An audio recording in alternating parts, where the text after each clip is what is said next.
trouxe para o Brasil, dizem, como assistente da colônia de imigração japonesa. Bom dia, Barão. Tudo bem.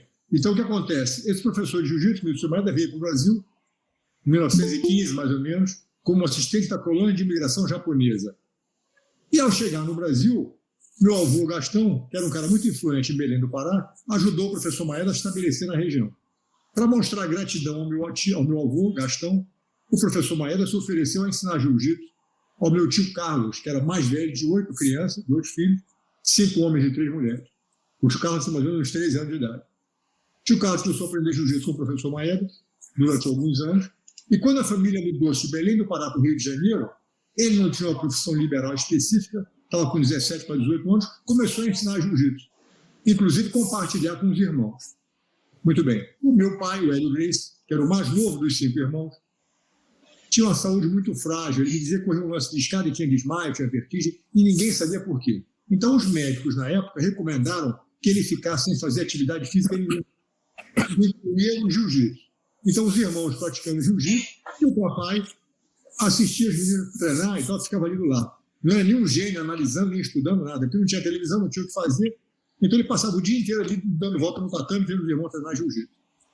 Até que, um belo dia, quando ele estava com 16 anos de idade, um aluno veio tomar uma aula e os meus tios não estavam presentes. Então, o papai se ofereceu a dar aula para o aluno. Então, ele falou, tá bom, garoto, vamos brincar. O papai entrou no ringue, deu aula para o cara, e quando eles terminaram a aula, o meu tio Carlos chegou atrasado, se desculpando pelo atraso, falou, vamos fazer a nossa aula agora e tal. O cara falou, Carlos, eu tomei aula com o teu irmão Hélio e gostei. Aliás, se você não se incomoda, daqui para frente eu queria ser aluno dele. Ou seja, o papai foi promovido a ser professor de jiu-jitsu pelo próprio aluno.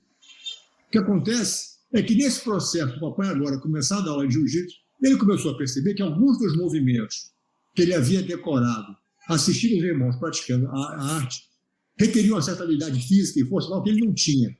Então, o que acontece? Ele, através da experimentação, começou a dar mais ênfase às posições, aos movimentos alavancas mais eficientes, os movimentos mais curtos, os movimentos mais naturais do corpo e tal. E com esse processo, ele foi aos pouquinhos modificando o jiu-jitsu tradicional japonês.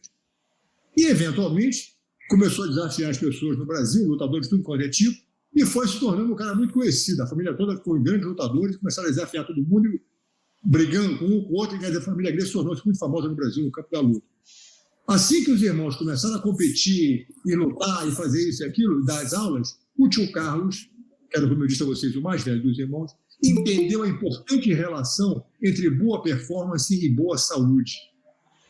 O que acontece? Ele não era médico, começou a entender que a gente não podia se dar o luxo de ficar doente antes de uma luta, porque isso ia impactar a performance dele e dos irmãos.